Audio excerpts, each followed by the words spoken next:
రాక్షసులను గురించి పురాణాల్లో విన్నాం, పిశాచాల గురించి ఇతిహాసాల్లో చదివాం. నేటి సమాజంలో పాపభీతి లేని మనుషులను, తోటి మనుషులను హింసించే వారిని రాక్షసులతో, పిశాచాలతో పోలుస్తూ ఉంటాం. కానీ పురాణాల్లోని రాక్షసులను తలదన్నేలా దేవుళ్ల మీదే కుట్రలు చేసే రాక్షస రాజ్యాన్ని చూసి హిందూ సమాజం నివ్వెరపోయింది. ఇతిహాసాల్లో మనం విన్న పిశాచాలే వణికిపోయేలా ఆ భగవంతుణ్ణే నీచ రాజకీయాల్లోకి లాగిన రాక్షస రాజ్యాన్ని చూసి భక్తజన కోటి ఆగ్రహంతో ఊగిపోతోంది. తిరుమల లడ్డూలో ఎలాంటి జంతువుల కొవ్వు కలవలేదని తేలిన తర్వాత కూడా దేవదేవుడి మీదే కుట్రలు చేస్తూనే ఉన్నారు. ఆ కుట్రలకి ఎల్లో మీడియా నిస్సిగ్గుగా కూతలు పెడుతూనే ఉంది. వెంకటేశ్వర స్వామి పవిత్రత మీదే దాడి చేస్తున్న పచ్చ మూకకి ఎంత గడ్డి పెడితే బుద్ధొస్తుంది?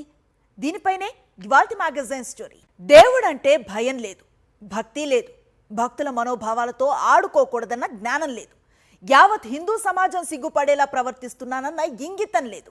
ఆయనకు తెలిసిందల్లా ఒక్కటే, కుట్రలు. ఆయన నమ్మిందల్లా ఒక్కటే, వంచన. ఆయనకి చేతనైందల్లా ఒక్కటే, నమ్మించి నట్టేట ముంచటం. స్నేహితులైనా, ప్రజలనైనా, బంధువులనైనా, భగవంతుణ్ణైనా, ఎవరి మీదైనా సరే తన ప్రయోజనాల కోసం కుట్రలు చేయగల కుటిలత్వం ఆయన సొంతం. ఎవరినైనా సరే తన కుట్రల్లోకి లాగే కపటత్వం ఆయన నైజం. అందుకే సాక్షాత్తు ఆ కలియుగ వైకుంఠం విశిష్టతనే అపహాస్యం చేసే దుస్సాహసానికి ఒడిగట్టారు. ఘోరమైన విషయం ఏంటంటే, ఏడుకొండలవాడి మీద పచ్చముఠా పన్నిన పన్నాగాలు బట్టబయలయ్యాయి. వీళ్ల అరాచకాలు యావత్ ప్రపంచానికి తెలిసిపోయాయి. అయినా నిస్సిగ్గుగా, నిర్లజ్జగా ఇంకా తిరుమల పవిత్రతపై విషం కక్కుతున్నారంటే అసలు వీళ్ళనేం చేయాలి? తిరుమల లడ్డూలో జంతువుల కొవ్వు కలవలేదు. తిరుమల లడ్డూలో పంది కొవ్వు కలవలేదు. తిరుమల లడ్డూలో చేప నూనె కలవలేదు. తిరుమల లడ్డూ పవిత్రతకి ఎలాంటి భంగం కలగలేదు. సిబిఐ సిట్ ఇదే తేల్చి చెప్పింది. లడ్డూలో జంతువుల కొవ్వు అన్నది కేవలం చంద్రబాబు కొవ్వెక్కిన కూతలు, కుట్రలే అని ప్రపంచానికి తెలిసిపోయింది. చంద్రబాబు, లోకేష్, పవన్ కళ్యాణ్ల పాపం బద్దలైంది. ఇంత జరిగిన తర్వాత చంద్రబాబు ఏం చేయాలి? ఒక రాష్ట్రానికి ముఖ్యమంత్రిగా ఉన్న చంద్రబాబు భక్తులకు క్షమాపణలు చెప్పాలి. ఆ ఏడుకొండలవాడి పాదపద్మాలు పట్టుకుని లడ్డూలో జంతువుల కొవ్వు ఉందని తాను కూసిన కారు కూతల మీద భక్తులకు, ప్రజలకు క్షమాపణ చెప్పాలి. భక్తులు కూడా అలానే అనుకున్నారు. కానీ జరుగుతోంది ఏంటి? తిరుమల మీద కుట్రలు చేయడం చంద్రబాబు ఆపడం లేదు. ఆ ఏడుకొండలవాడి పవిత్రతని అపహాస్యం చేసే పన్నాగాలు పన్నడం చంద్రబాబు ఆపడం లేదు. దేవదేవుడి మీద, లడ్డూ మీద కుతంత్రాలను ఆపడం లేదు. ప్రపంచవ్యాప్తంగా ఉన్న హిందువులు, వెంకటేశ్వర స్వామి భక్తులు చంద్రబాబుని చీకొడుతోన్న వేళ నిస్సిగ్గుగా కొత్త కుట్రకి చంద్రబాబు తెరతీశారు. హిందువుల హృదయాలను ఛిద్రం చేస్తూ తిరుమల లడ్డూ మీద మళ్లీ పదే పదే విషం కక్కుతున్నారు. అటు ఎల్లో మీడియా నిస్సిగ్గుగా చంద్రం ముఠా కుట్రలకు కూత పెడుతోంది. ఎన్నికల హామీలు వెక్కిరిస్తున్నాయి. పాలనా వైఫల్యాలు పరువు తీస్తున్నాయి. అప్పుల పర్వతం పెరిగిపోయింది. అభివృద్ధి, సంక్షేమం అన్నవి ఆంధ్రప్రదేశ్లోనే కానరావడం లేదు.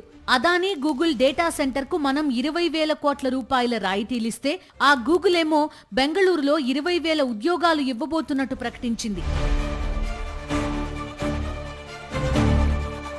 అమరావతి పేరుతో తలపెట్టిన లక్షల కోట్ల జూదం మాన్యుమెంటల్ ఫెయిల్యూర్గా కాస్తగా తన ఉనికిని చాటుకుంటోంది. ఇన్ని దరిద్రాలను తన పాలనతో తాను సృష్టించుకున్నారు చంద్రబాబు. విజనరీ ముసుగులో తిరగడమే తప్ప దార్శనికత అన్నది ఇసుమంత కూడా లేని చంద్రబాబు తన అరాచక పాలన నుంచి ప్రజల దృష్టిని మళ్లించడంతో పాటుగా వైఎస్ఆర్సీపీని దొంగ దెబ్బ కొట్టడానికి దేవుడి మీద పడ్డారు. దేవదేవుడి మీద కుట్రలకు తెరతీశారు. ఈ మహాపాతకం సంగతి ప్రపంచమంతా తెలిసిపోయినా ఇంకా చంద్రం ముఠా తమ కుట్రలు ఆపడం లేదు. అబద్ధానికి రెక్కలు తొడిగి ఎగరేస్తే ఎన్ని కుట్రలైనా చేయొచ్చని అనుభవరీత్యా తెలుసుకున్న చంద్రబాబు చివరకు ఆ వెంకటేశ్వర స్వామిని కూడా అలానే చూస్తున్నారు. ఒకసారి కాకపోతే ఒకసారి అయినా తిరుమల లడ్డూ మీద తాము చెప్పే అబద్ధాన్ని ప్రజలు నమ్మరా ఏంటి అన్నట్టుగా ఏడుకొండలవాడి పవిత్రతను అపహాస్యం చేస్తున్నారు. హిందూ సమాజం మీద దాడి చేసినంత పని చేస్తున్నారు. ఒక దేవుని ప్రసాదము, అందులో శ్రీ వెంకటేశ్వర స్వామి ప్రసాదము, దేవదేవుని ప్రసాదములో జంతు కొవ్వన్న పదాన్నే కోట్లాది హిందువులు వినలేరు. సో ఇంత భయంకరమైనటువంటి ఆరోపణ. అందుకే సుప్రీంకోర్టు అన్నది, ముఖ్యమంత్రి స్థాయిలో ఒక మాట అనేటప్పుడు కోట్లాది హిందువుల విశ్వాసాలతో ముడిపడి ఉంది అన్న వాస్తవాన్ని గమనించాలని సుప్రీంకోర్టే పేర్కొంది. నేను చెప్పేది కాదు, ఇది సుప్రీంకోర్టు పేర్కొంది. ఎందుకంటే ముఖ్యమంత్రి ఆ ఆరోపణ చేసే సమయానికి ఎలాంటి ఎఫ్ఐఆర్ కూడా దాఖలు కాలేదు నాకు గుర్తున్నంత వరకు. ఆ తర్వాతనే ఎఫ్ఐఆర్ దాఖలైంది. ఎఫ్ఐఆర్ దాఖలు కాలేదు, కేసు పెట్టలేదు, విచారణ జరగలేదు, ఛార్జ్షీట్ అనే ప్రశ్నే ఉత్పన్నం కాదు. మరి ఏ విచారణ జరగకుండానే ముఖ్యమంత్రి ఏ రకంగా పబ్లిక్ డొమైన్లో అలాంటి తీవ్రమైన ఆరోపణ చేస్తారు? ఇది ప్రశ్న. దీనివల్ల కోట్లాది హిందువుల మత విశ్వాసాలపైన దాడి కాదా? జంతు కొవ్వు కలిసినట్టు ఖచ్చితమైన ఆధారాలు లేవు. అయితే అందులో 10% లోపు ఉంటే కనబడదు, గుర్తించలేము అన్నదాన్ని కూడా తీసుకుని 10% లోపు జంతు కొవ్వు కలిపి ఉంటారు కదా అని కూడా దాడి చేస్తున్నారు. న్యాయంగా తిరుమల లడ్డును అపవిత్రం చేస్తున్నారు. జంతు కొవ్వు కలిసిన లేదు. మరి జంతు కొవ్వు కలిసింది అని ప్రూవ్ కాకుండానే ముఖ్యమంత్రి అంత భయంకరమైన ఆరోపణ తిరుమల లడ్డుపై చేయడం కోట్లాది ప్రజల మత విశ్వాసాలకు విఘాతం కాదా? సో ఇది ప్రశ్న. అసలు సిబిఐ సిట్ ఎందుకు తిరుమల లడ్డు వ్యవహారంపై విచారణ చేసింది? సాక్షాత్తు సుప్రీంకోర్టు ఆదేశాలిచ్చింది కాబట్టి. అంటే సుప్రీంకోర్టు పర్యవేక్షణలో నియమితమైన సిబిఐ సిట్ తిరుమల లడ్డూలో ఎలాంటి జంతువుల కొవ్వు కలవలేదని తేల్చినా చంద్రబాబు ప్రభుత్వం ఏకసభ్య కమిటీ వేసింది. తిరుమల లడ్డూ మీద తమ కుట్రని మరింత ముందుకు తీసుకువెళ్తున్నట్టు చెప్పకనే చెప్పారు. సిబిఐ రిపోర్ట్లో ఏ ఒక్క వైఎస్ఆర్సీపీ నేత పేరు కూడా లేదు. జగన్మోహన్ రెడ్డి, వైవి సుబ్బారెడ్డి, భూమన కరుణాకర్ రెడ్డిలను టార్గెట్ చేస్తూ వైఎస్ఆర్సీపీ మొత్తాన్ని దొంగ దెబ్బ కొట్టాలన్నది చంద్రబాబు దిక్కుమాలిన పన్నాగం. కానీ సిబిఐ రిపోర్ట్లో వైఎస్ఆర్సీపీ నేతల పేర్లేవీ లేకపోవడంతో వైఎస్ఆర్సీపీ నేతల పేర్లు చేర్చడానికే కొత్త కమిషన్ పేరుతో తన కుట్రని ముందుకు తీసుకెళ్తున్నారు చంద్రబాబు. జగన్మోహన్ రెడ్డి ముఖ్యమంత్రిగా ఉన్న కాలంలో తిరుమల లడ్డూ కోసం ఉపయోగించిన నెయ్యిలో జంతు కొవ్వు, దాంతోపాటు బాత్రూంలు కడిగే కెమికల్ కలిసిందనే రిపోర్ట్ వచ్చే వరకు కమిషన్లను, కమిటీలను చంద్రబాబు నియమిస్తూనే ఉంటారన్నమాట. నిజానికి ఇప్పుడు వివాదానికి కారణమైన నెయ్యి శాంపిల్ మాత్రం చంద్రబాబు ముఖ్యమంత్రి అయిన తర్వాత తీసుకున్నదే. చంద్రబాబు ముఖ్యమంత్రి అయిన తర్వాత వచ్చిన నెయ్యి శాంపిల్ ని పరీక్షిస్తే జగన్ కాలంలో జరిగిన కల్తీ కనిపించాలని కూటమి సర్కార్, ఎల్లో మీడియా కోరుకుంటున్నాయి. కానీ అలా జరగడం లేదు. ఎందుకంటే అది అసాధ్యం. అందుకే వీళ్ల అబద్ధాలను ప్రజలు నమ్మడం లేదు. వీళ్ల కుట్రలకు ప్రజలు అండగా నిలవడం లేదు. ఇప్పుడు అనిల్ కుమార్ సింఘాల్ను ఈవోను బదిలీ చేశారు. ఆయన మీరే కదా తెచ్చిపెట్టారు. ఆయన ఉండగానే కదా ఈ మళ్ళీ అనుమతి ఇచ్చి వాటిని కలిపారు. అంటే ఆయనకేం తెలియదు అని మళ్ళీ కథనాలు వీళ్ళే ఇస్తున్నారు. ఇది ఎలా? ఇవన్నీ పొంతన లేని, పరస్పరం పొంతన లేని విషయాలు అవుతున్నాయి. మొదటిది ఇంకా చివరిది, ఇదంతా కొవ్వు కలిపారు. వాళ్ళ హయాంలో, వీళ్ళ హయాంలో అంటే 2024 ముందు కానీ 2024 తర్వాత కానీ జంతువుల కొవ్వు కలిపినట్టు చూపించడానికి ఆధారాలు ఏమీ లేవు. మరీ ముఖ్యంగా పంది కొవ్వు అనేది లేదు అని చాలా స్పష్టంగా చెప్తున్నాయి ఇవి, ఈ సాక్ష్యాధార ఇవన్నీ కూడా. ఇన్నిసార్లు చెప్తున్న వాటిని వదిలేసి లేనిది ఉంది ఉంది ఉంది అని నిరూపించడానికి, దాన్ని చేయడానికి ఎందుకు అంత తాపత్రయం? ఇప్పుడు తాజాగా టాయిలెట్లు కడిగే దీన్ని వాడారు. ఇది కొత్తది. దీన్ని అందరూ వాళ్ళకి సంబంధించిన నిపుణులు కూడా వాదిస్తుంటే నాకు చాలా ఆశ్చర్యం వేసింది. అసలు అంతకుముందే బీజేపీ, ఆర్ఎస్ఎస్లు కూడా దీన్ని బలపరచలేదు. దొరికే వరకు దొర అన్నది ఎవరికైనా వర్తిస్తుంది, కానీ చంద్రబాబుకి మాత్రం వర్తించదు. ఎందుకంటే దొరికిన తర్వాత కూడా ఆయన దొరలానే బిల్డప్ ఇస్తున్నారు. తిరుమల లడ్డూ మీద కుట్రలు పన్నుతూ ప్రజలకు అడ్డంగా దొరికిపోయిన తర్వాత కూడా చంద్రబాబు తీరులో మార్పు రాలేదు. తన కుట్రలను కొనసాగిస్తూ భగవంతుడి మీదే పన్నాగాలు పన్నుతూ ఆ మహాపరాధాన్ని కొనసాగిస్తున్నారు. పైగా తిరుమల క్షేత్రం పవిత్రతను దెబ్బతీయడానికి ఒక మహాకుట్ర జరిగిందని, అందులో భాగంగానే లడ్డూ ప్రసాదంలో ఉపయోగించే నెయ్యిలో కల్తీ చేశారని తాను కనిపెట్టినట్టుగా చంద్రబాబు చెప్పుకొస్తున్నారు. దీన్ని హిందూ ధర్మంపై జరుగుతున్న దాడిగా చంద్రం ముఠా, ఎల్లో మీడియా చెప్తోంది. కానీ అసలు వెంకటేశ్వర స్వామి మీదే కుట్రలు చేస్తున్న చంద్రబాబే యావత్ హిందువుల హృదయాలను ఛిద్రం చేస్తున్నారు. హిందూ ధర్మాన్ని అపహాస్యం చేస్తున్నారు. మీరు ఒక్కటే గుర్తుపెట్టుకోండి, మీరు ఎన్ని రకాల ప్రచారాలు చేసినా దేన్ని డైవర్ట్ చేయలేరు ప్రజల దృష్టిలో నుంచి. ఒక్కడిని ఎదుర్కోవడానికి, ఒక్క జగన్మోహన్ రెడ్డి గారిని ఎదుర్కోవడానికి ఇన్ని కుట్రలా, ఇన్ని కుతంత్రాలా అనేది ఇవాళ ప్రజల్లో చర్చ జరుగుతుంది. మీకు నరాల జగన్ అంటే భయం. ఆ భయమే మీ కూటమిని కలిపుంచుతుంది.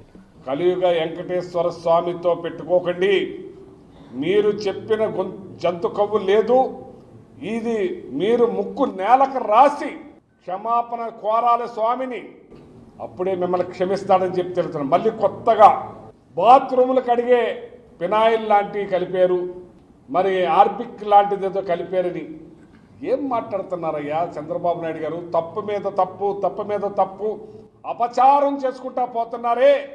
తిరుమల లడ్డూలో కల్తీ నెయ్యి కలిసింది చంద్రబాబు హయాంలోనే అని సిబిఐ స్పష్టంగా తేల్చి చెప్పినా ఇంకా నిస్సిగ్గుగా చంద్రబాబు ఏడుకొండలవాడి విశిష్టతని వెక్కిరించే మహాఘోరానికి పాల్పడుతున్నారు. గతంలో తిరుమలలో 1000 కాళ్ల మండపం కూల్చిన హీనమైన చరిత్ర చంద్రబాబుది. 50కి పైగా దేవాలయాలను కూల్చిన ఘోర చరిత్ర చంద్రబాబుది.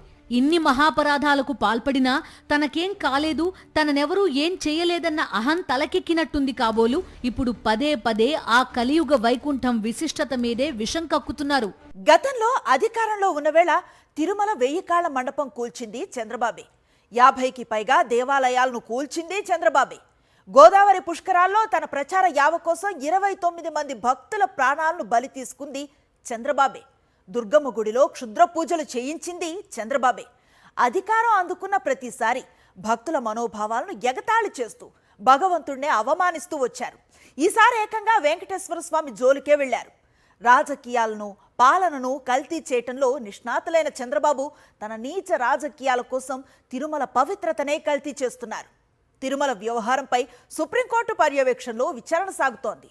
లడ్డూలో ఎలాంటి జంతువుల కొవ్వు కలవలేదని సిబిఐ ఛార్జ్ షీట్ చెబుతోంది. దేశంలోనే 2 అత్యున్నత ల్యాబ్లు శాస్త్రీయంగా ఈ నిజాన్ని నిగ్గు తేల్చాయి.